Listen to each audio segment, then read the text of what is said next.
can't blame him.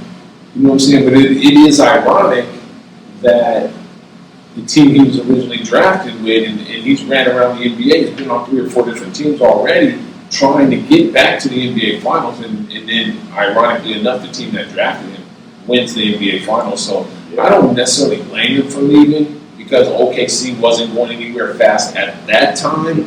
But it's just ironic. It's just ironic how things work. Yeah. But yeah, I think Houston gonna be something to see. Yes, sir. I see them as a top 4 seed. But yeah, we gonna follow the NBA. We're gonna be keep it updated. But we got some questions. But before we get into the questions, we just did our Billboard hip hop and R&B. Billboard just released a new R&B. We want to talk about one person really fast, just to get some thoughts and opinions.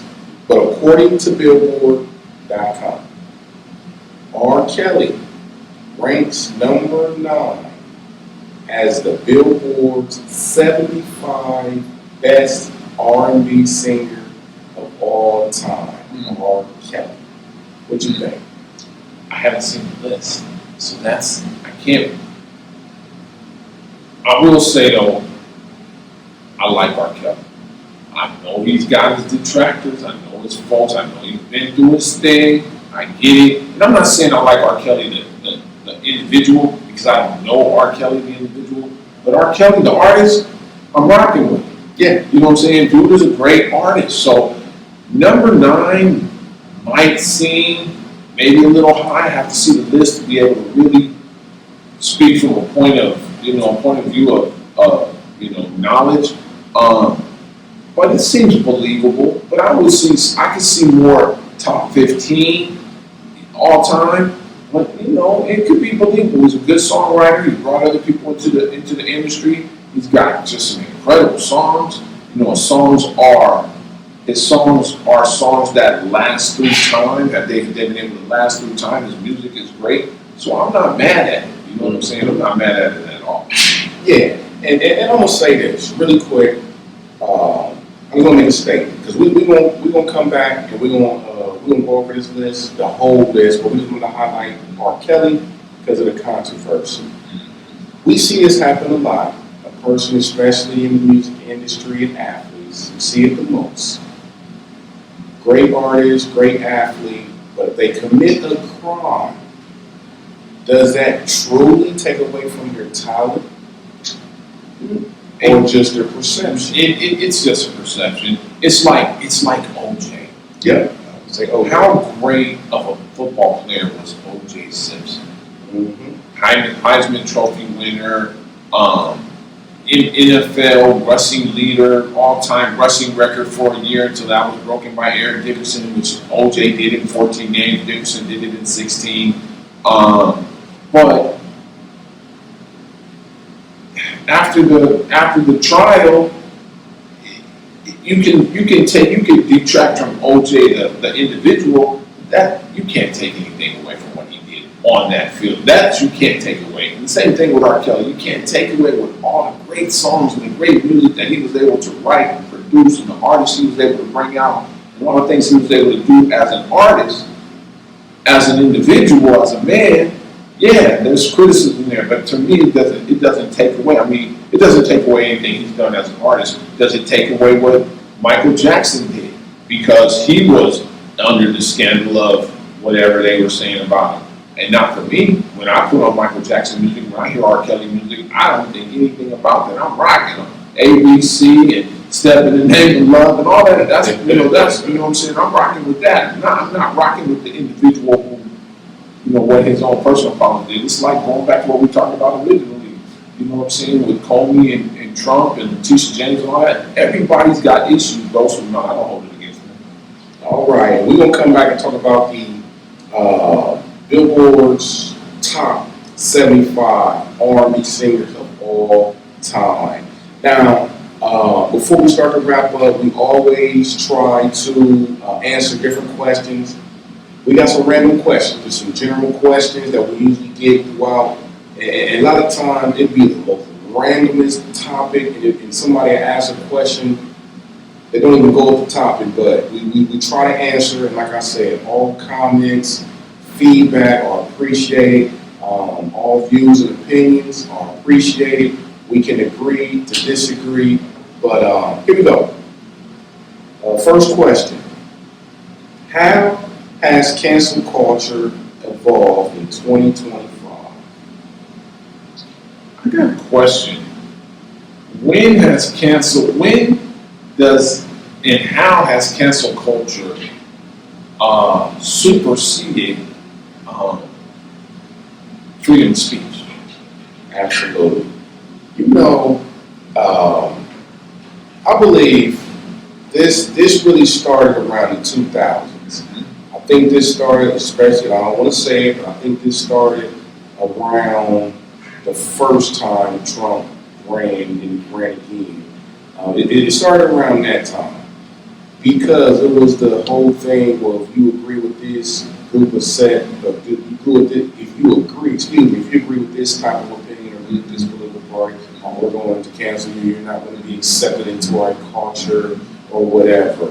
It all started around the 2020, really before then, but around that Joe Biden, the whole. Yeah, I'd say sometime between, so maybe 2012, 13, 14, 15, somewhere in there, when it really kind of took off, and you're seeing people really losing their careers behind having an opinion. Now, it's interesting. The question is, how has it evolved? I don't think it's gone anywhere, because you see the issue that with the Milwaukee Brewers fan at the Dodger game, who made that kind of racial comment, and now her job is gone. And so cancel culture is alive and well, unfortunately. And you got to be careful what you say. And I think the problem is we got too many microphones and cameras everywhere. You just can't speak your mind anymore. So, to a certain degree, we're kind of held hostage to our own to the evolution of our own culture. We're kind of hostages to that. You just can't be that. You just can't go out and say things like that anymore. Yeah, and I get it. And I said this around 2020, 2021. And I said this during one of my old campaigns. And I'm going to represent this. But I said I canceled the cancel culture. And I personally faced this around myself being independent. You know, I remember I had someone tell me, and I've heard both sides. Oh, you've been independent, you're just taking votes away from this political party. Or if you've been independent, it's like throwing away a vote and you're not supporting this political party. I said, whoa. Every single person got the right to vote the way they want. If I don't like either candidate, and I've done this multiple times, where I didn't vote for either candidate and I voted myself in. So I cancel the cancel culture personally. I'm gonna say what I want to say, as long as I'm not gonna make no threats or incite any type of violence, or of course I don't have no racial bone in my body. I love everybody. I have LGBTQ people in my family. I have a biracial family. I have mixed nieces and nephews. I got a white brother-in-law. I got a biracial family. I love everybody, but I'm gonna voice my opinion. If you don't like it, you're just going to have to deal with it, and I'm going to live with the consequences, because I'm not going to say anything that's going to incite any type of panic, fear, or threat. Right. Absolutely. Yeah, man, I'm the same boat. I agree with you 1,000% with that. I'm going to watch the things I say regardless, because I got family to take care of. I have a career. I'm still growing my career. But, yeah, I'm kind of a little in the mixed bag in terms of cancel culture versus freedom of speech. Like, where does one end and where does one start? How much freedom of speech do we actually have? And in terms of this political stuff, bro, I'm gonna do whatever I want to do. Absolutely. You can't come and tell me I have to be beholden to the Democrat Party or any party just because I am who I am. Absolutely. So we're gonna keep it real with you. We're gonna say what we want, but we're gonna be respectful. And be safe. So here we go. We got a few more questions really quick for y'all that we want to make sure we answer. What advice do you have for young adults? Yeah, advice I have for young adults, man, Save your money. Start saving money, man. If you get 100, put something away, man, and try not to spend it. I know that's easier said than done, especially in California. Cost of living is insane, but I would say young adults, man, you guys got to start saving your money, building your wealth. Insurance industry insurance products is a great way of doing that. You got to start. Our young people have to start saving money and building wealth. Absolutely, and I'm gonna touch on the category right in there. Protect your credit. When y'all turn 18, 19, you start getting those envelopes from Visa, MasterCard, Discover. You got this credit card for $1,000, $2,000 or whatever. You can go party, kick it, and make late payments and don't pay it. Don't do it. If you get a credit card, pay it on time, but protect your credit. And we're gonna dive into this a little bit later. Yeah, absolutely. But that's what I want to say. There's a lot more there that we can certainly talk about. But my last thing on that is young people, be careful because a credit card is designed to put you in debt. Do what Anthony is advising you to do. Pay your credit payments on time. That's the best thing you can do.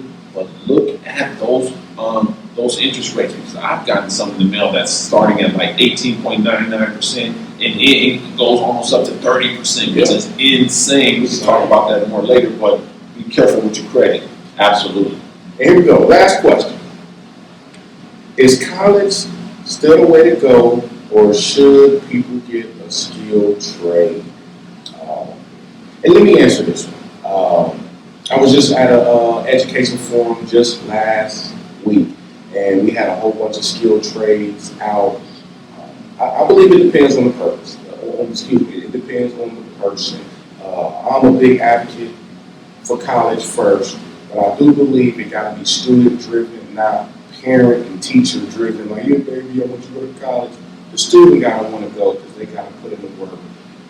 But I will advise students to work on getting a skilled trade and still going to school. In California, we're working on bringing skilled trades back so students can potentially have a skilled trade while they're in high school. So, because college is not for everybody. But I'm always going to say go to college first. And plumbing and electricians are recession-proof jobs. So it all depends on the person, whether you should go to college or a skilled trade. Yeah, absolutely. College absolutely worked for me, but it may not work for everybody. You know what I'm saying? And like we know, it's not for everybody, but everybody should have the opportunity and the option to be able to go out and become an electrician or a plumber or a truck driver or anything else that helps feed your family. If that's working for you, then go with it. You know what I mean? Like I said, college worked for me, but my grandfather was a cement mason, so he had his own skill. And we need to get back to that. We need to get back to giving young people an opportunity to go in a direction that works for them. Because college, everybody's not going to go to college, and it's just not meant for everybody. So this whole thing, everybody needs to go to college, not. Everybody needs to have an opportunity, whether that means go to college, whether that means get a skilled trade, whether that means start an independent business, whatever it is you want to do, you need to have an opportunity to do that. But college is still a viable option, but you got to be careful because what I don't think people understand is that college is a business. Yeah, and it costs a lot of money too. So you got to be very financially aware of where you go to school and how much debt you're accruing as a result of being there. Yeah. So yeah, guys, we appreciate everybody. Please comment, like, reshare, repost, retweet, whatever. All comments are welcome. Absolutely. That's why we appreciate you guys. Make sure you follow us. I'm Anthony Perry. You can find me at Anthony Perry USA, hashtag Anthony Perry USA. Absolutely. And I'm Sean Garrett, the original one. I know it's another guy out there with my name. You know what I'm saying? He's a great songwriter, but he's not Sean Garrett. I'm Sean Garrett, man. ESGEE.com. Come follow me on Facebook and Instagram. Yeah, Hip Hop Lives on my page, man. That's it. All right. We appreciate y'all, man. Thank you for tuning in. Peace out. All right. All right, now.